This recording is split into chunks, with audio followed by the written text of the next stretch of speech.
Assalamualaikum warahmatullahi wabarakatuh. Alhamdulillah, alhamdulillahi rabbil alamin. Assalatu wassalamu ala sayyidil mursalin wa ala alihi wa ashabihi ajma'in, amma ba'd. Ma'asyiral muslimin hafizakumullah. Kitab suci Al-Quran diturunkan oleh Allah Subhanahu wa Ta'ala secara berangsur-angsur, terdiri dari 77.439 kata, 323.000 lebih 15 huruf, lebih dari 6.000 ayat yang tersebar dalam 114 surah. Kesemuanya ini menjadi susunan yang lengkap dalam 30 juz kitab suci Al-Quran yang turun kepada kita tanpa terkurang satupun. Menjadi satu pertanyaan besar, mengapa kitab suci Al-Quran yang terdiri dari 30 juz ini diturunkan dalam kurun waktu yang begitu lama, hampir mencapai 23 tahun. Ini tentu memiliki rahasia tersendiri yang Allah ingin sampaikan kepada manusia, mengapa Al-Quran diturunkan secara berangsur-angsur. Ma'asyiral muslimin hafizakumullah. Al-Quran diturunkan dikit demi sedikit, ayat demi ayat, secara berurai dalam jangka waktu 23 tahun ini. Hal ini diturunkan karena Allah ingin membimbing umat manusia.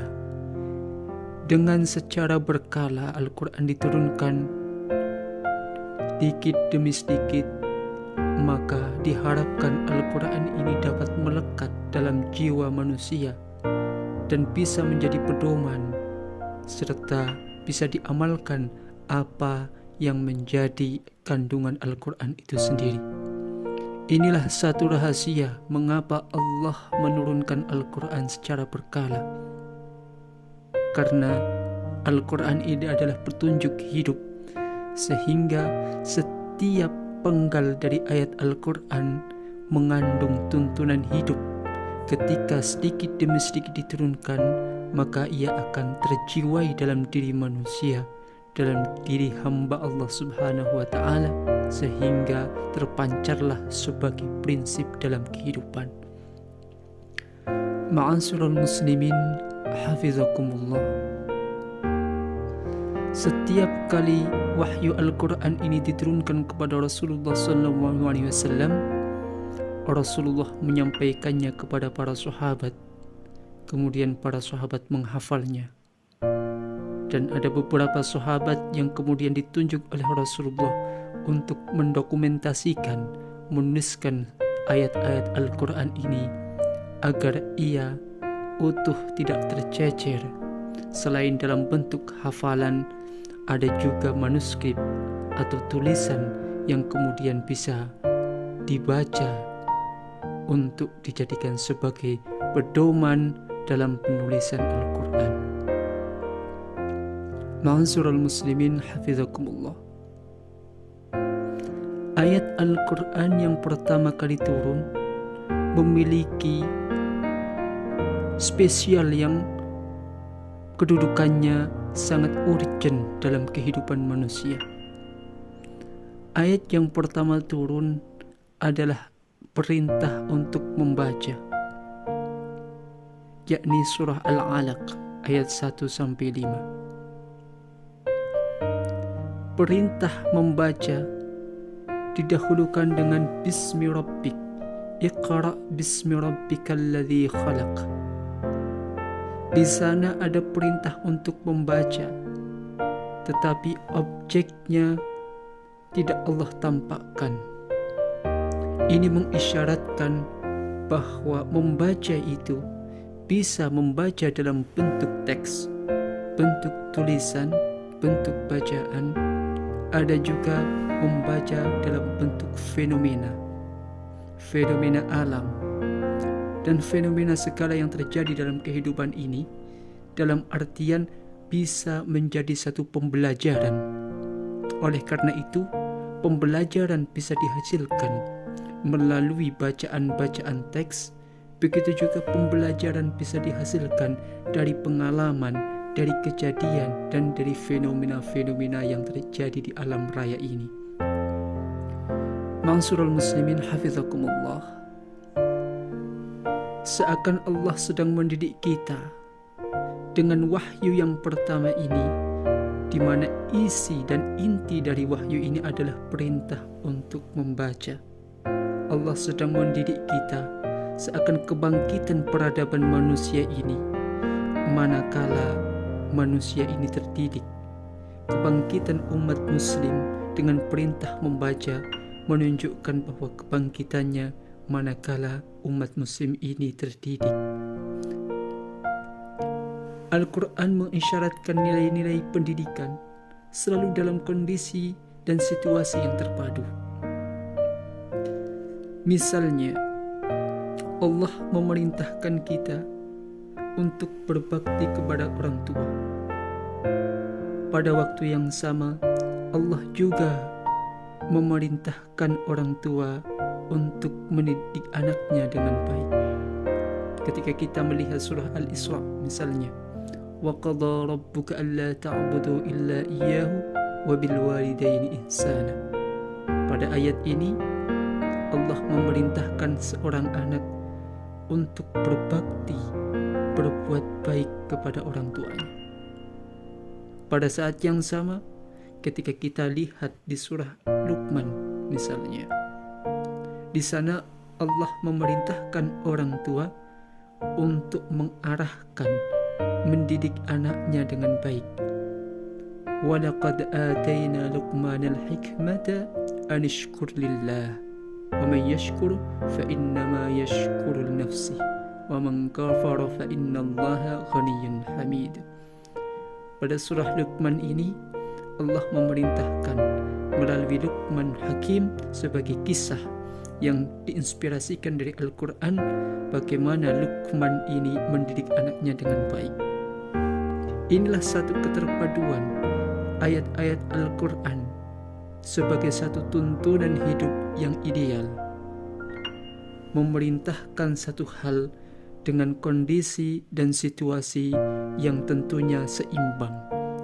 Ketika Allah memerintahkan orang tua juga diperintahkan untuk berbuat baik kepada anak, sehingga keduanya berjalan selaras. Pada contoh yang lain, ketika masyarakat ini diperintahkan untuk patuh kepada pemimpin, maka pada saat yang sama pemimpin juga diperintahkan untuk menunaikan amanah dan berbuat adil kepada rakyatnya. Ati'ullaha wa ati'ur rasula wa ulil amri minkum. Inilah beberapa contoh-contoh bagaimana Al-Quran begitu terpadu, petunjuknya begitu ideal, seimbang, karena memang di sanalah terdapat tuntunan hidup untuk membawa tatanan hidup. Ma'asyiral muslimin hafizakumullah, sudah selayaknya kita berlomba-lomba untuk mengkaji Al-Quran. Memang mengkaji Al-Quran ini sulit-sulit mudah. Sebagian orang merasa susah untuk mempelajari Al-Quran, membaca Al-Quran. Namun sebagian orang yang lainnya merasa mampu untuk mempelajari Al-Quran, bahkan mereka mudah untuk menghafalnya. Namun semua kondisi ini bagi Allah Subhanahu wa Ta'ala punya kedudukan yang mulia. Bagi mereka yang mempelajari Al-Quran dengan susah payah, Allah memberikan penghargaan, apresiasi. walaupun mereka terbata-bata. Allah Subhanahu wa Ta'ala, sebagaimana dikatakan oleh Rasulullah, al-mahiru bil Qur'ani ma'as safaratil kiramil barara walladhi yaqra'uhu wa huwa alayhi syaqun yuta'ti'u fihi lahu ajrani. Hadis ini diriwayatkan oleh Bukhari Muslim, yang mana kandungan dari hadis ini memberitakan kepada kita bahwa Allah Subhanahu wa Ta'ala memberikan apresiasi kepada orang yang mau mempelajari Al-Quran.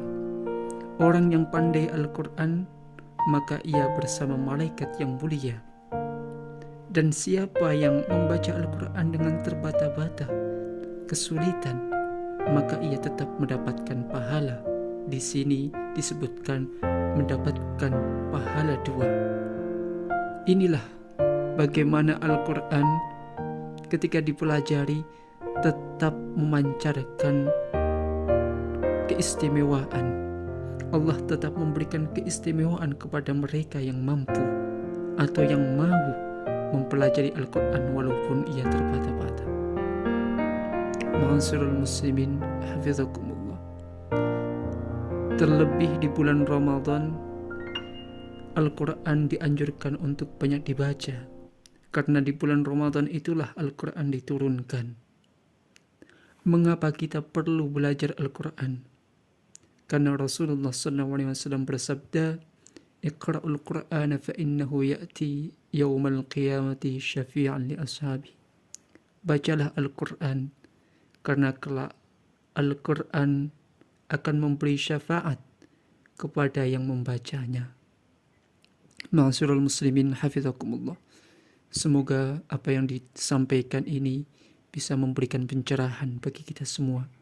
Akhirul kalam, assalamualaikum warahmatullahi wabarakatuh.